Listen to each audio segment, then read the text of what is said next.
Live from the virtual Sonoma Raceway in Sonoma, California. Welcome, sim racing fans, to the iRacing Rallycross World Championship Qualifiers from the Sonoma Raceway. I'm your host, Joshua Lee. Joining me now, just got his Discord updated and joined us slightly late, is Dane Baird. Dane, welcome back to Sonoma. We're here round 12 of the season, and we're getting ready for the end of this season and the start of the iRacing Rallycross World Championship Series. Absolutely, 13 weeks in the season, we're up to week 12 already. We visited Sonoma back at round number 1, so 11 weeks later we're back and it is looking as beautiful as ever, and I cannot wait to see what these guys can do. And qualifying underway, already 1 minute and 5 seconds down in qualifying. A lot of familiar names on the timing sheet. One that's not, Johan Harth, the highest I rating out of anybody in this field. He is in the 1 machine. And I've heard from you, Dane, that he is a very fast driver that is going to be shaking up the leaderboard today. But right now, Tommi Mäkinen on top with Otto Toskinen and Mika Happinen second and third. The Finns top 3 right now, up then an American, Connor Parisi and Matt Busa, 4th and 5th. Absolutely, Johan Harth, one of the World Championship drivers that has secured a seat. I believe he finished 3rd in the World Championship in 2019. So he's going to be one to watch for the 2020 World Championship, which starts in just a few weeks' time at this point. And there he is, then in that 1 machine. He's the highest iRacing driver of anyone in dirt road, in the dirt road license system on iRacing. He is incredibly fast. If anyone watched the VCO Cup of Nations, they had a couple of Rallycross races. He was representing Team France, and he was absolutely insanely fast compared to everyone else in that race. And he was starting down in 6th, and he was like first within 2 laps with already a lead. It was insane to watch. He is a crazy fast driver, and this Sonoma happens to be his favorite circuit, so I'm expecting great things from him today. And I mean, you just saw him going out of that dirt section. He flung that car into the corner halfway down that dirt straightaway, going up through the S's.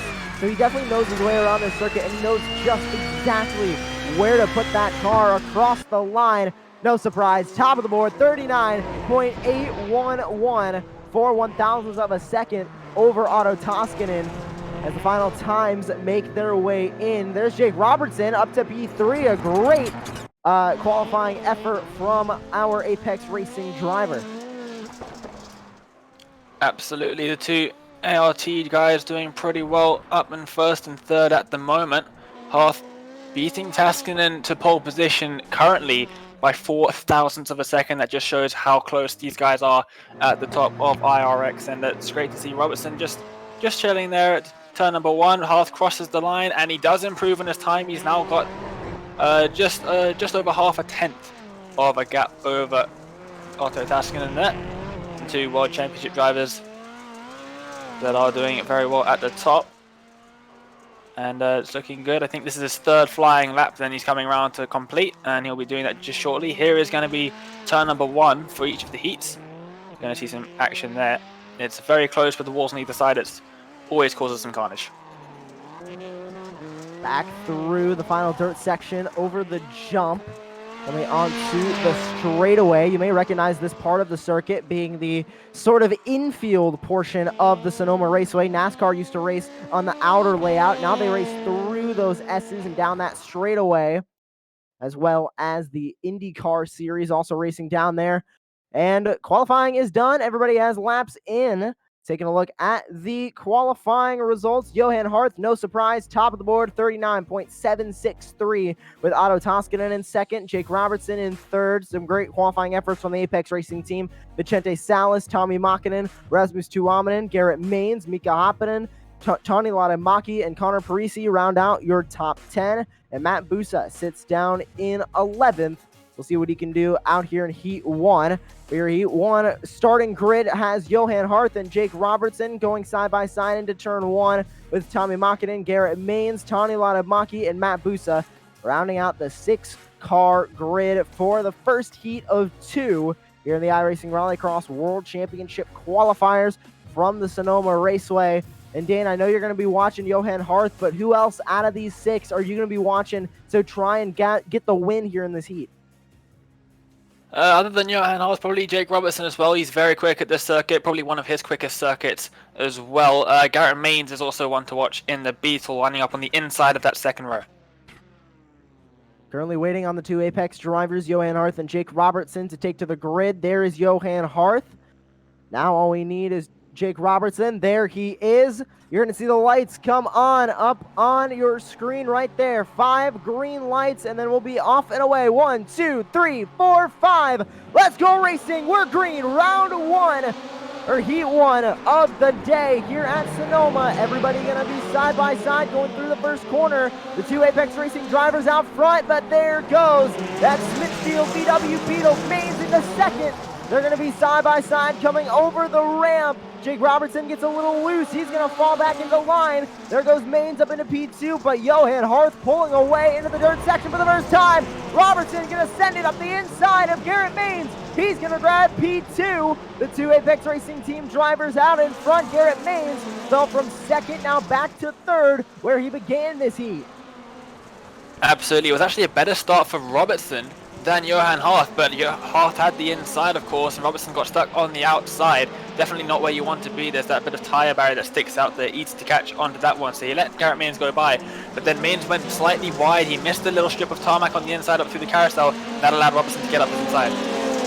Everybody's single file right now, but you can throw a blanket over these 6 right now. The gap is only a little over 1 second between everybody in this field, as they're all right up against each other, heading up through the dirt section, an uphill dirt section here at Sonoma, diving down into that corner. The cars really unload with the elevation change, but Johan Harth, I'm kind of surprised he is not pulling away nearly as much as I thought he would. Jake Robertson has him reeled in, and if he can stay consistent, use the Joker to his advantage, he might have a chance. The first Jokers of the race. Robertson in, Maines in the top 2 now, as Johan Harth falls to third. I don't believe anybody else took the Joker, just Maines and Robertson as we go to lap 3. Harth is probably going to take the Joker next lap in reaction to this, because he's faster than these guys in front. He's going to get held up if he stays behind them. You can already see catching right up to the back of Garrett Maines in the VW. Definitely a Subaru favoring circuit this one, but Maines is stuck with his Beetle. And Johan Harth, I think he's going to go Joker either on the last lap or he's going to take it this lap in response. But Robertson does lead. We'll see who else takes the Joker on this lap. Harth does take it. Let's see how he comes out. Will he come out in front of this group? He will! Johan Harth retakes the lead, but Jake Robertson still behind, not by much, but I don't think it's going to be enough in 2 laps to catch Johan Harth. He is just on rails right now, but we'll see if he is able to. The gap just a little under 1 second between these two. As Laden Maki 6 seconds behind this lead pack. The bottom 3 still have not taken the Joker. That's Makin and Busa and Laden Maki. They're going to need to before that checkered flag waves. But Johan Harth with a commanding lead out in front. There's Robertson, there's Maines. And the battle for the transfer spot is now between Makinen and Busa. And Laden Maki, I believe, just hopped down to the Joker lane. No, that was Makinen, I believe. No, Laden Maki did take the Joker. He was able to overtake Busa, not able to overtake Makinen. So Makinen and Busa will be taking the Joker lap this time by. So it looks like Makinen gonna try and secure this transfer spot with Busa and Laden Maki going to the Consolation and not making it into the features. So we're looking at Johan Harth. Who is that? That's Jake Robertson. He made a mistake. He is now going to have a mirror full of Makinen coming into the final corner. There goes Makinen. He's going to hop into the Joker. Makinen going to make the overtake for P3. But Johan Harth, Garrett Maines, Makinen, and Robertson able to make up from that mistake and make his way into the feature race. Laden Maki and Busa into the Consolation. And Dane Robertson all of a sudden making a mistake on the last lap. He ended up losing a spot there. Absolutely. I'm just going back to check what happened there, because I think Jake actually made contact with Garrett Maines there. So I'm just going to quickly have a look and see what happened there. But definitely didn't in fact affect him as much as it could have. He could have lost that transfer spot. He was very lucky there. Otto Toskinen will start on the pole here for Heat 2 with Vincente Salas to his outside. Then Rasmus Tuominen, Mika Happinen, and Connor Parisi round out your 5-car grid for this heat. Only one driver from this heat will be making their way into the Consolation. Everybody else to the feature. 3 cars on the grid right now. Salas, Tuaman, and Hoppinen waiting for Toskanen and Parisi to make their way to the grid. Dane, any updates on the contact between Robertson and Maines on that final lap of Heat 1? It was contact up through the carousel. Robertson got up on the curb and slowed him right down, and Maines just slid right into the back of him as the lights come on. Green flag, Heat 2. 4 cars were missing Parisi. He did not grid up, which means all 4 of these drivers will make their way to the feature. Just a matter of who will start where. On the inside, looking for the lead. That is Tuominen in the 6, side by side with Otto Toskanen. And he's going to grab the lead for a second, but that's Subaru Power on the outside, gonna go side by side, and there goes Vicente Salas on the inside. The Elliott Sadler Esports VW Beetle grabbing first place with Mika Hoppinen in second. Contact between the 3 and the 6, gonna knock them back to 3rd and 4th. And that could cost them big time. They're up at the front of that feature grid now. They're right back to the back now. As you can see, the top 4 are going to the feature, and there's only 4 drivers in this race because Parisi didn't grid up. So all 4 of them are just battling for grid position, as it looks like Tuominen is going to go to the Joker on the first time by. As we come to start lap number 2, no one else does. He's going to come out in just first place. Barely able to grab that first place spot was Rasmus Tuominen from Vicente Salas. Oh, but he's slow. He got to slow down and think, oh no, what is happening? It looks like maybe both of them got to slow down because all of a sudden you just saw Tuominen slow down and Mika Hoppinen get into the back of Garrett Maines, and there goes Otto Toskanen to the lead. Hoppinen second, but he is slowing down as well. What is happening here in Heat 2? 3 cars slowing down out of nowhere. There goes Salas in the Joker lane. Dane, what is going on with these cars? They all cut the course up through the carousel. It's very easy to do. The slowdowns are pretty strict there, but there's so much of an advantage you can gain by just getting the right-hand side of your car, the 2 wheels on the right-hand side, up onto the grass there. You can just about make it without a slowdown, but if you get it slightly wrong, you're going to get a slowdown. That's exactly what just happened now. I think the original slowdown for Tuominen, that was actually from the Joker, because he took the Joker and he ran a bit wide, and you can get a slowdown for that, and I think that's why he slowed down on the outside of the carousel to try and make up all of that time. But Salas, with a mistake out of the penultimate corner, Hoppinen is going to take the Joker and take the lead. And Mika Hoppinen with a great Joker, and he was able to capitalize on all the slowdowns. I believe he was the only car that did not have a slowdown throughout that entire last lap. So he was able to capitalize, grab the lead, and now Salas sits in P2, Tuominen in P3, and Otto Toskanen is somewhere back in 4th. Salas and Tuominen in the 2 spots they started in, with Mika Hoppinen and Otto Toskanen basically trading places, up 3 and down 3 respectively, as they're going to come on to lap 5, the white flag lap of this heat. Hoppinen with the lead, Salas in second, Tuominen in third. These 3 have all taken the Joker, so they are racing it out on the normal course to the checkered flag, as we are now on the white flag lap. There's Hoppinen going back into the dirt section. We'll see if Salas has anything for him or if he's going to stay in P2. One cone down, the other cone able to stay afloat, as Hoppinen and Salas gonna go into the final couple of corners, and we'll see if Salas is able to make a move or if Tuominen is able to make a move on Salas. He looked to the inside, hits the wall. Tuominen in the wall. Otto Toskanen gonna take over P3 as Tuominen gonna fall down into 4th. What a mistake on the final lap. Absolutely, it's so easy to do there. You got to send it in sideways, but if you send it just too hard, you'll hit that inside wall. That's exactly what happened there. Toskanen with his Joker, and he's going to take 3rd as well. Parisi did end up making it to the track. You're going to see him come up over the jump in the background there. No, he's going to take the Joker, and he's going to finish the race down in 5th. He's going to the Consolation, which I believe is going to be skipped. No, it's not. There are 3 drivers in the Consolation, so only 1 driver going to get knocked out. But there's the Heat 2 results then. It could happen in winning with Vicente Salas in 2nd, Otto Toskanen in 3rd, with Rasmus Tuominen taking the last transfer spot. Connor Parisi taking to the Consolation, and they're already on the grid for said Consolation. There's the grid on the screen. The lights are on, And we go green for the Consolation and 3 wide into turn number 1. It's a great start for Connor Parisi there. Latimaki trying to go up the inside of Matt Busa. Busa holds it around the outside. No one can go Joker. With Latimaki up the inside into the final corner on 2 wheels as they come up over the jump. And it's Parisi who will lead as they start lap number 1. Parisi completely missed out on the last heat, so that means this is the first time he is in racing on this course. The only time he's been on this course tonight is practicing qualifying. He does not have racing experience. We'll see if that bites him in the possible Joker Lane strategy. But Latimaki and Busa in a battle for the second spot and the transfer spot. Only one car will go home. And it looks like right now that is going to be Matt Busa if he cannot catch up to Latimaki through the final couple of corners. Remember, this Consolation race, 1 lap longer than the heat. That means it is 6 laps and nobody hopping into the Joker Lane just yet. Parisi commanding the lead with Latimaki behind, and Busa just looking to try and get past Latimaki for P2. These two at the front start battling. That's prime position for Matt Busa to use his Joker strategy and take the lead of this race, but it doesn't look like Latimaki has the pace to catch up to Parisi. Gap just staying around about that half a second, 6/10 mark. You can see on the dirt section how much the track has worn in now.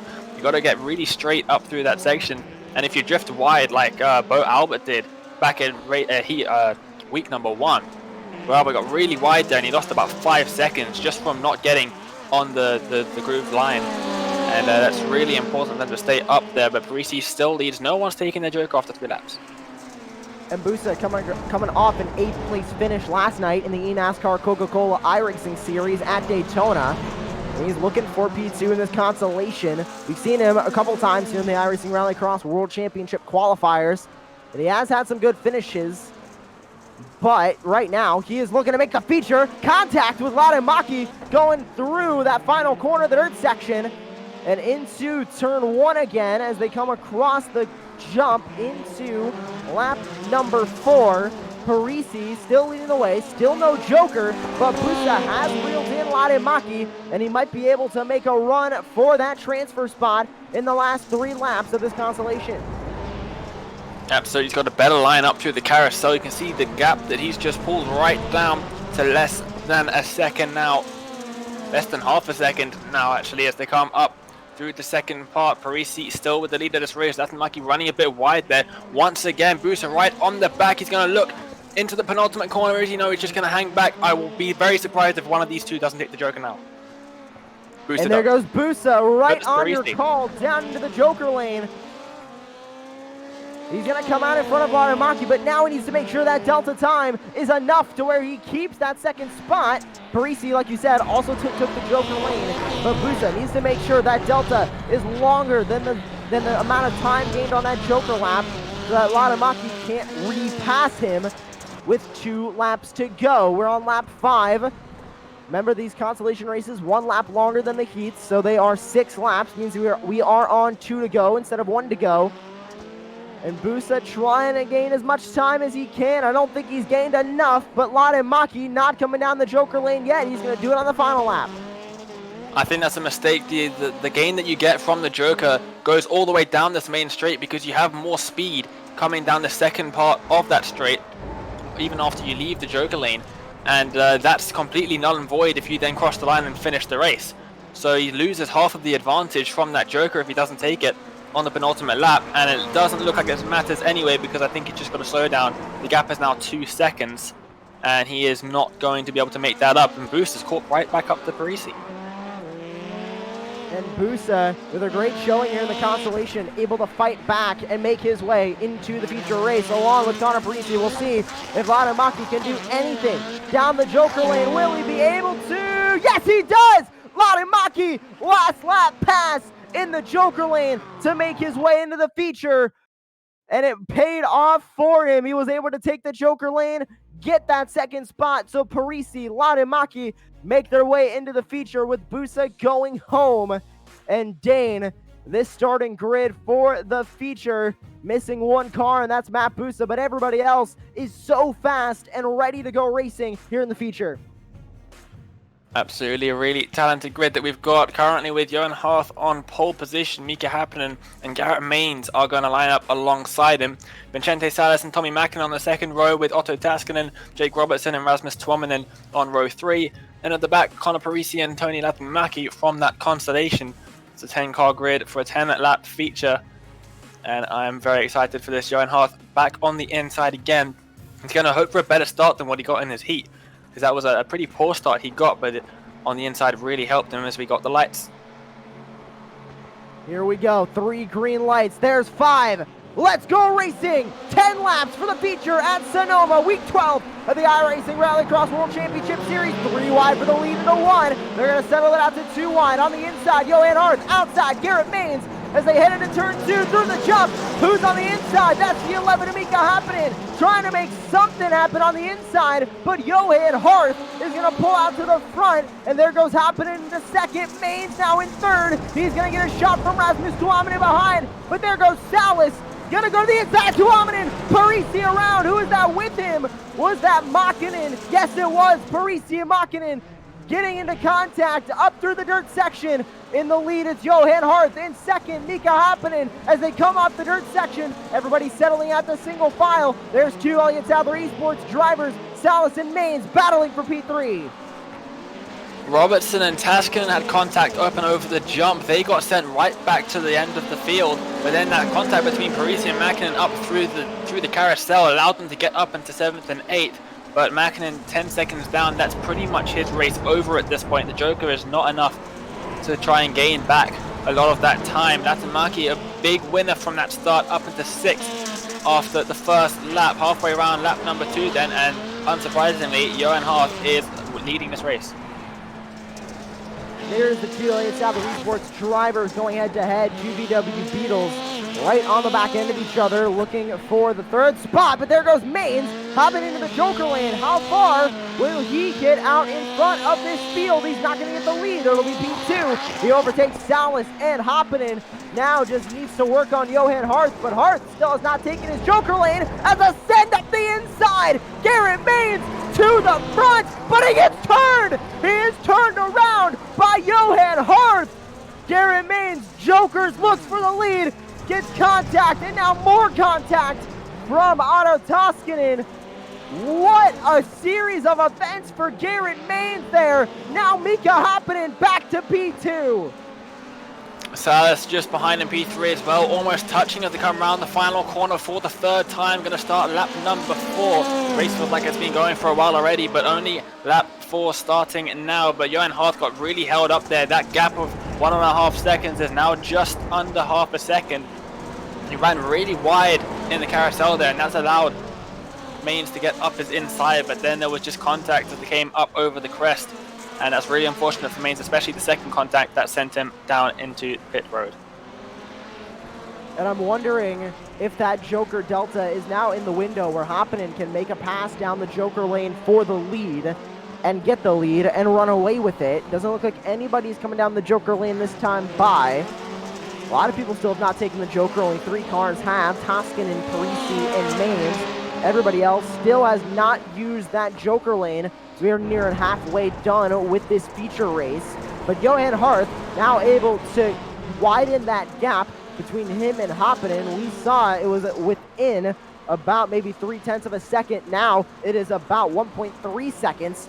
So Johan Harth, every time somebody looks like they're reeling him in, just pulls right on away. He has a very fast Subaru right now on the course. Absolutely, obviously race winner here in the World Championship Series, and there goes Jake Robertson to the Joker. He's going to come out in 5th position, just ahead of Taskinen, just behind Rasmus Tuominen then. As Johan Harth has now got 1.5 seconds, there is no ways that without something going badly wrong for him, he is not going to win this race. He is by far the quickest driver on the course right now. Jake Robertson coming up over the crest, nearing the end of the dirt section. You can see this, actually tires are screaming as they hit the tarmac portions of that dirt area where the dirt's worn away so much that you've got to the asphalt. And yeah, you can definitely hear that line is grooved in a lot as they come around the final corner now, up over the jump to start lap number 7. time winding down here in this feature race, but a lot of drivers still have not taken the Joker. 6 drivers out of the 10 that started this race have not made it down the Joker lane just yet. And Dane, why do you think all of them are waiting until so late in this race to use their Joker lanes? Are they seeing it as not much of an advantage? I'm not too sure. When everyone hasn't taken their Joker, it's really difficult to know when to take yours. Because when someone's taking their Joker, you can try and work out, oh, and there's contact behind. Just in the background of the shot, Robertson and Taskinen making contact through the penultimate corner. I think Robertson managed to keep 6th place there. But contact in the back, and Latinmaki's taking the Joker and come out ahead of them. Tuominen jokered as well. He is now in P2. Latamaki jokered. He is in P5. That means Harth, Hoppinen, Salas, and Makinen still have not come down the Joker lane with 3 laps to go. We'll see if any of them can make up any positions on the track. And it looks like Salas has his bumper all in. Hoppinen's mirror. Will either of them take the Joker? Hoppinen does. So Hoppinen's in the Joker, wanted to extend his lead over Salas because Salas was so close, but he is going to come out in P2. Now Tuominen is between him and Salas, but Salas needing to Joker to make his way back up to Hoppinen, but Johan Harth in the lead, still has not Jokered. Johan Harth is just commanding this race right now. Absolutely, seeing those cars go through to the Joker lane and coming up behind him is definitely going to be a great sight for him. You can tell once the driver's behind you've Jokered and you're still ahead, that is a great feeling. Is, oh, that's Taskinen into the wall. His teammate Makinen just behind him for Vendaval Sim Sports is just behind now, and he caught right up, giving the gap away to Robertson now, who's just on the back of Latinmaki. Those two have both Jokered, so that's 4th position. As we start the white flag lap then, Johan Harth leaving his Joker to the last lap, and Tuominen up the inside of Salas. Salas was making a move there actually, it just didn't work out. Salas definitely looking good there. He's just taken his Joker as well, and he's come out behind Happinen. So something's gone wrong for Salas then, I think. And all this contact between them. Oh, more contact, but it looks like he was able to save it, but then right back and cutting back to the inside is Salas. He wants his podium position, but Johan Harth, Joker on the final lap, commands this race. He takes the win. In second, it's Mika Happinen. Drag race coming to the line, and Salas, with a last lap pass, grabs the podium spot in the feature. What a finish for P3. Absolutely, Rasmus Tuominen up on the radio complaining about the last lap move from Salas. We're gonna have to take a look at a replay of that. But here are the results on the screen. Then Johan Harth in the lead, winning this race. Unsurprisingly, really, 4 seconds ahead of Mika Happinen in second, Vicente Salas and Rasmus Tuominen with that battle around the last couple of corners in 3rd and 4th. Makinen in 5th, Latinmaki in 6th, just ahead of Jake Robertson. Otto Taskinen finished down in 8th, with Connor Parisi 20 seconds back and Garrett Maines not finishing the race. A wild feature race, to say the least, here at Sonoma. But we are expecting it from the Sonoma Raceway. This track always provides great racing, no matter if it's Rallycross, IndyCar, NASCAR, or anything on this course. Now here is where Salas took the Joker lane, trying to get ahead of Rasmus Tuominen. He comes out just barely in front of him. Down into the dirt section. The lap you are looking at is the final lap of this race, where Salas made his move on Tuominen. And there they go. There goes the cone. Tuominen, and there's the contact. Salas, with a much better dirt section, had contact with Tuominen, got him out of the groove. And right here, more bumping as he cuts back to the inside, saw the hole and took it, with Salas commanding that he wanted 3rd place, using that bumper like all good Rallycross drivers do. And right around he goes into P3, grabbing the final spot on the podium. Absolutely typical bump and run. Like Dane said, just a typical bump and run in Rallycross. That is very well known here. We'll see if we have any drivers waiting for an interview. Stick around after our driver interviews today, because we do have a special interview with Chris Leone, who is pretty much the race director of the iRacing Rallycross World Championship Series. We'll see if we might have some special surprises for all of you viewers here on Apex Racing TV tuning in tonight on news for the iRacing Rallycross World Championship Series. But that is coming up after all of our post-race interviews. And we are currently, believe we are waiting on Johan Harth to join in, or anyone from our top three. Doesn't look like we have Mika Happinen or Vicente Salas in there right now. But we'll see who we can grab for some post-race interviews. An exciting night here in Sonoma. An exciting race from start to finish. A lot of battling throughout the midfield, which is great to see here in Rallycross. And we're just currently waiting on a couple post-race interviews here on Apex Racing TV. Absolutely. Let's see who we've got. We still don't have the race winner, Johan Harth. I'm going to see if I can get him in here. And continuing to talk about tonight's feature race, we are in week number 12 of the season. Week 13 coming up next week. I believe we will be in Daytona for that one. And just finishing off this iRacing World Championship Rallycross Qualifier Series. Of course, the top 14 in the points from this series will be looked at and considered for a spot in the iRacing Rallycross World Championship coming this winter. And just these drivers are so fast, and they all put in so much effort to this qualifier series to make their way into the iRacing Rallycross World Championship Series. And they all put in so much time and so many practice laps. And hopefully for a lot of them, it will all pay off and they get their time in the spotlight for the iRacing Rallycross World Championship Series. On the bubble is Mika Happinen. He is about 70 points behind 14th place. Danny Matrani, who we've seen here on the qualifier series, is in 16th, with Matt Busa in 19th, looking for about 300 points to make his way into the top 14. Alex Bergeron, a very accomplished iRacing late model driver in the World of Outlaws Morton Building Series, he is in 21st. He has a long shot in the final week if he wants to get his spot. But it looks like we have race winner Johan Harth in the interview waiting area. We're going to bring him in. Johan, welcome to the booth. What a race from you here today. We haven't seen you much in the qualifier series, but you come back here in Sonoma and just command both your heat and the feature to grab that win. Congratulations. Yeah, thank you. that was a good comeback. Always great to come back like that in RX. It's been a while since my last race, so yeah, pretty happy with how it went. Just sorry for what happened with Garrett. Yeah, it happens. And you were just so fast from qualifying through your heat, through the feature, and you decided to take the Joker lap last time by on the last lap.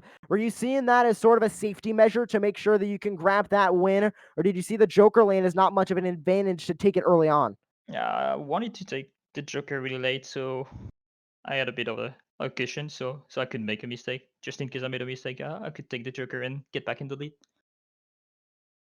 And you're not here, of course, for points because we have not seen you a lot in this qualifier series, and you're not in the top 14 or anywhere even close to the top 14 and making your way into the iRacing World Championship Rallycross Series. Was this just a statement race for you to say, hey, I can race with some of the best in iRacing? That was just a race to see if I still had it before the World Championship, because it's coming in a few weeks' time. I'd say 3 or 4 weeks. So yeah, just wanted to show everybody I'm still there. And we saw you in the VCO Cup of Nations Rallycross race, and you just commanded that one as well. How was that for you, especially with it being such an important race on the iRacing service? That was a lot of pressure, man, because I was the only World Championship RX driver in the race, so I had to win it. That was a lot of pressure on my shoulders. Anyone you'd like to thank before we let you go? Well, as always, thanks to Apex for all the work. They're great, and they've been great this week. We've done a lot of work with the setup. Thanks as well to you guys for the broadcast, and thanks to our sponsors, SDK Gamings and Simputers. Johan Harth, P1 finisher here at Sonoma. And I believe Dane Baird is standing by with your third place finisher, Vicente Salas. Yeah, let's get him in here then. Vincente Salas, third place for you in the feature race. You had a bit of action there at the end there. Didn't come easy to you. You had to make that pass right at the end. Yeah, I wanted to make that pass clean, but I mean, we've had some problems across the season. I've tried to kind of mend them and kind of try and be the bigger person. I don't know, but he checked up really early, trying to kind of brake check me in a way, kind of back up the corner. I had nowhere to go and I had no time to respond, so I hit him, and then he kind of just was like parking it down the whole like chute there. So I mean, I had nowhere to go. Not the way I wanted to get third place, but third place is third place, I guess.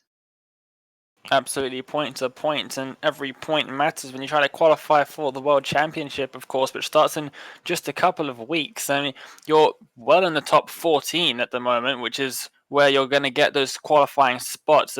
What are your preparations going to be as it starts in just a couple of weeks? Honestly, I think exactly what we're doing right now. Practice, practice, practice, practice worn, practice normal conditions, just practice every single condition so that we're prepared for when the track is changing and when the track is going through its like stages. So I think that's going to be the biggest thing in the World Championships is being ready for that track that's just torn up and super worn. And also, the World Championship, you've got to have a completely different mindset, especially in the heats, because instead of, well, if they keep the same format as last year and the year before, in the heats, only the top two get through to the feature from the start, and they have a couple more consolation races, but it's more of a don't finish last in this IRX series, but in the World Championship, you've got to be right up there at the top. Yes, I totally agree. It's going to be all about hitting my marks and staying consistent. And I mean, I think the heat race there, I thought I had it there. I had the win, but I put a wheel off and literally just drifted the whole corner. I think we could have had the win there if I didn't make that mistake. But I think that's what is so good about this qualifying series is that you learn how to be consistent and you learn how to be under that pressure, I guess. So I'm definitely going to take the lessons learned from today into the World Championships. Absolutely. Well, next week, the final week of the season, before we head to week 14. Before I eat my words, week 14, and then we go to Daytona. I'm not sure which Daytona it is. The calendar doesn't tell me, but it's gonna be interesting because you did pretty well at Daytona last time. Yeah, I believe it's Daytona Long, and I think we won there. I think we won there, but I'm excited to go back there again. I know we have really solid pace there. Just kind of gotta. I know everyone else is gonna come there faster and more ready, so I think we just gotta practice, make some gains on the setup, and we'll definitely be there. Absolutely. Well, thank you so much for joining us in the interview room. Before we let you go, is there anyone you want to give a shout out to? Yes, I'd love to give a shout out to everyone at Elliott Sadler Esports for the work, support, Garrett Maines on the setup, Hansky Gloves, Musgrave Racing Co. Factory Carts for my real life, Stroker Industries, and you guys for putting the show on. Well, thank you very much for joining us for an interview, and good luck for the rest of the week and for the final week of the season. Thank you so much. All right, then. Great to hear from Vincente there. And Joshua, we've got a special guest coming up on the show. Chris Leone is going to be joining us in just a moment. And Chris is the marketing manager for iRacing, and he's also one of the guys heavily involved in organizing the IRX World Championship, which starts in a few weeks. They haven't announced the schedule yet, but Chris, welcome to the show. Hey, thanks for having me. And yeah, no, it has been a wild summer, and a lot of the things that we've been putting together for the coming season have been months and months in the making. Still have some loose ends to tie up, some I's to dot, and T's to cross. But we're getting there. We appreciate your guys' support broadcasting these strength of field races, and looking forward to a great rest of the year. Absolutely. Well, before we start about the IRX World Championship, you obviously have quite a lot of experience in Rallycross, obviously with Red Bull Global Rallycross before you even moved to iRacing. So tell us a bit about that. Yes, sir. And actually, it's funny because I was one of the people who helped put together the GRC relationship with iRacing. We ran an event at Thompson Speedway in Connecticut, which is the closest, I believe, that the series, at least during the development time for Rallycross, the closest that the series ever came to the iRacing offices here in Mass, and got an outreach, just got an email from Steve Myers asking about getting credentials or whatever from the event. And I had actually, while I was in college, I had written for iRacing News years and years, 8 or 9, maybe even 10 years ago, and said, yeah, you guys are covered, send whoever you want. And from there kind of put together the relationship, and we had a lot of things that unfortunately weren't able to come to pass as GRC went under before what would have been the first GRC World Championship on iRacing. But yeah, did a lot of events, both with X Games and GRC. We did Global X Games my first year as a part of the series, so hit Brazil, hit Spain, hit Germany. We did a lot of events here in the States.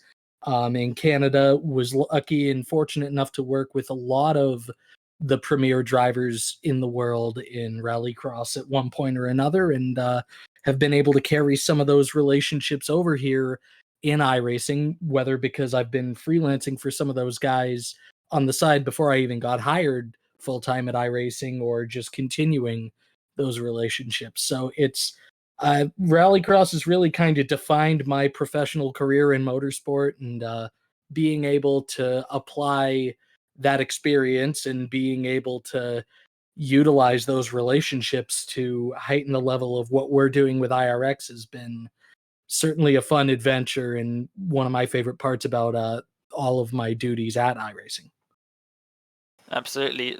With IRX, the IRX Pro Invitational by Yokohama, that was a massive event that happened during the summer. That was huge stuff. The viewing numbers on that were upwards of 200,000, I believe, if I remember correctly. But the viewing numbers were insane, and it was an absolutely great event, and you were very much involved with that as well. Yes, sir. And that was, when we first conceived of doing something, because eNASCAR, and NASCAR has been such a foundational and fundamental and amazing partner to iRacing. When that Pro Invitational Series came up, and then the IndyCar Series came up, it became something where we thought, all right, we got to put something together for Rallycross. And originally we had kind of drawn up the idea of doing a Pro-Am. And then Chris Yandel over at Subaru Motorsports USA and Melissa Eickhoff at Yokohama both said, hey, we'd like to get involved with something. And so Subaru of America and Yokohama both supported us on that event. And then Travis Pastrana got involved, and it was the funniest thing. Like I said, we were looking at doing a Pro-Am at first, and then Travis sends me an email that's got James Hinchcliffe, Alexander Rossi, Chad Reed, and a bunch of other guys copied on. And I figured, oh, wow, we're really cooking with gas on this series now, aren't we? And we ended up with such an incredible list of drivers taking part, NASCAR drivers, IndyCar drivers, Ron Capps representing the NHRA, obviously a ton of real world rallycross drivers as well. And we had such a great time. We visited a lot of mostly tracks that had been run in the real world, and that was kind of out of fairness rather than some of the fantasy layouts that iRacing has designed for the World Championship. But the funniest thing is some of the feedback that I got from the drivers was that they like the fantasy layouts the best. So we'll certainly be getting back to more of the iRacing designed layouts when we get into the World Championship. But it was a blast. It was super exciting to be able to work with those guys. Some of them for the first time, some of them again, have continued working with some of those guys with some of the LCQ League stuff that Connor Daly and Nitro Circus and a few other folks have been streaming on Monday nights.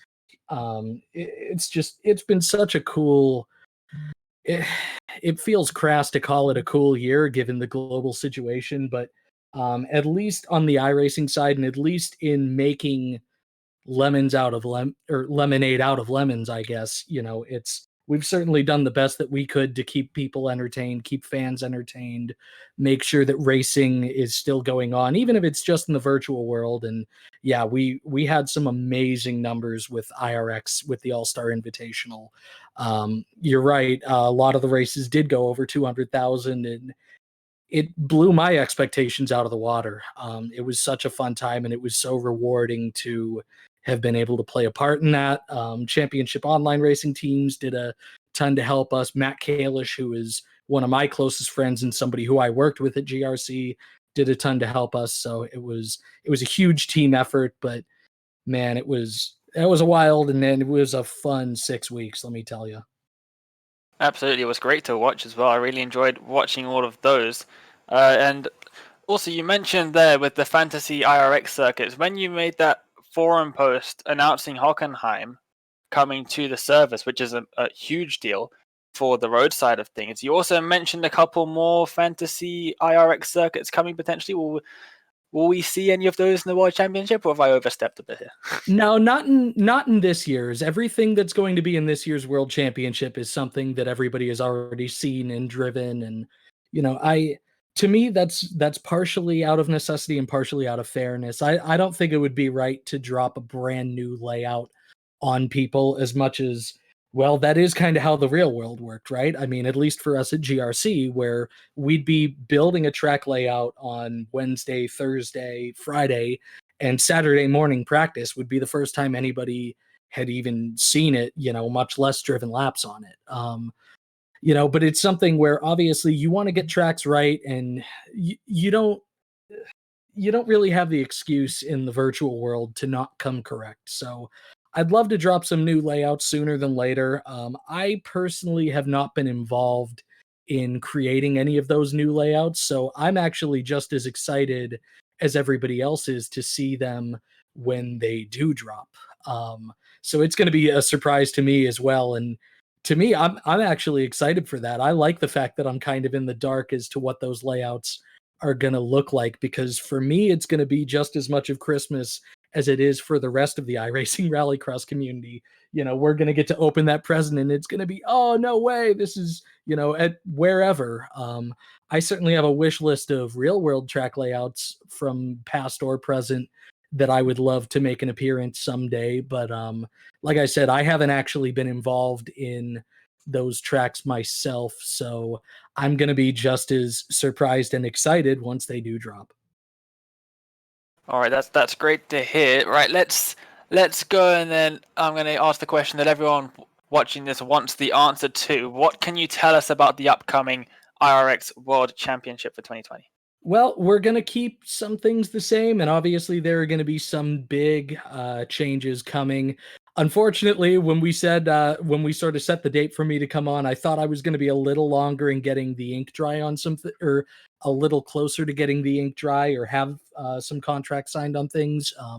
And unfortunately, I'm not quite there yet. I will say we'll stay the same in terms of how many rounds of the championship we'll have. We'll stay on the weekends, on Saturdays, afternoon Eastern time, and later in the day for those of you in Europe. It's obviously Hell is going to be an important part of the schedule. That's it really is one of the premier rallycross tracks in the world, and it was something that I was very excited for once it finally dropped. You'll see a lot of familiar tracks. I will say that in the schedule that I drew up, I did not put any short layouts on it, and I think that was kind of an important move because, obviously you want to clean things up, but we learned a lot from both last season and the All-Star Invitational in the spring about how we need to officiate races, how we need to cover races, how we need to do all sorts of things in regards to this championship that are very different from what you would need to do with eNASCAR or with Porsche or with the Grand Prix series when that was an active world championship, or certainly World of Outlaws. And so a lot of those nuances were things that we kind of learned on the fly, dealing with the pro drivers. So sorry to guys like, Indy 500 winner Alex Rossi and multi-time rally champion Travis Pastrana, that in some ways they were kind of guinea pigs for us improving on the product. But it's, we're going to have a lot of exciting things there. I've been working throughout the summer on a lot of new partnerships for the series that I hope will all come to fruition. We'll definitely see some familiar names and faces with some sort of involvement that were involved in the spring. Everybody just seemed to have a blast with the spring. And again, if I tried to list off and thank everybody who got involved with the All-Star Invitational, I'd feel bad because I'd probably forget 8 to 10 just crucial names to everything that we did with that series. I mean, it was just it was such a cool lineup, and everybody was pulling in the same direction. And one of the things that we always struggled with in the real world was getting everybody pulling in the same direction. And that's nothing new to anybody who's been involved in motorsport. Everybody's got their own interest to look out for, but in the spring, everybody just kind of saw it as, hey, we need to get some racing out there and we need to make some things happen. And we were able to make a good enough impression that a lot of people wanted to come back and get involved a little further in IRX. So there are going to be a lot of exciting developments. I am just itching to get things announced, and I've actually got to make some phone calls today so I can finally get that full schedule out. But I will say, with Hell being the first real world European layout, you better believe I put it on there twice. So we will definitely visit Hell twice. Well, that is great to hear. Thank you so much for coming to have a chat. Before I let you go, I just wanted to ask you one final question. If you've been paying attention to any of the races on the iRacing Pro Series, as it is in reality, basically, who have you got your eye on as for the drivers that are going to be qualifying for the World Championship that we haven't seen yet in the World Championship? It's kind of a good question. There's a really interesting mix of both new and familiar names to the World Championship that are kind of on this qualifying list. For me, it's been wild because I've been having to update my notes on everything every single week, just trying to make sure that I had the most accurate things possible. We're going to have a fantastic field. I don't know that I want to put my horse so much behind any particular name, but I know there have been a lot of teams that have really worked hard. Certainly, over at Apex, there's been a ton of work that's done. Jake Robertson running for the championship. Set Esports is obviously a familiar face up front. Like I said, there's a lot of familiar names. It's been admittedly, it's been difficult to kind of keep up with it all because I check the standings every single week to make sure that things haven't changed too much, and it just seems like the order is always, it's like the guys who have been in it have all been thrown into a hat and just sort of drawn out in random orders every single week. And to me, that's so exciting. Like I think we're going to have one of the closest iRacing World Championships of any discipline I think that we've ever had coming into the fall here, because I think everybody is just so evenly matched and everybody is so quick. And as you certainly know, Rallycross is a sport where anything can happen. You get contact in the wrong place, you take a corner wrong, your race could be over. And especially with especially with some of the things that we've got going on where, I'm expanding the race format to 4 heats. That was something that we learned from the spring that made a huge difference in terms of the quality of racing, just being able to take a couple of cars out of each heat and spread them out a little bit. But at the same time, I mean, whenever you've got anywhere from 6 to 10 cars on track at the same time, there's always the potential for chaos. So it's gonna be really interesting. I will say I'd be shocked if a rookie wasn't in the top 3 in points, certainly at least the top 5, but I think we're going to have at least one rookie that podiums overall in the championship. If I'm going to put my neck out and make a prediction, kind of a bold one, then it's going to be that a true rookie for this series will be in the top 3 in points at series end, because there's been a lot of talent in these races, and certainly you've seen it firsthand covering this championship and these strength of field races. But that's my feeling, is somebody is going to break out and somebody is going to challenge the old guard. And whether or not they actually win the championship, I don't know, but I will be shocked if we don't have a true rookie in the top 3.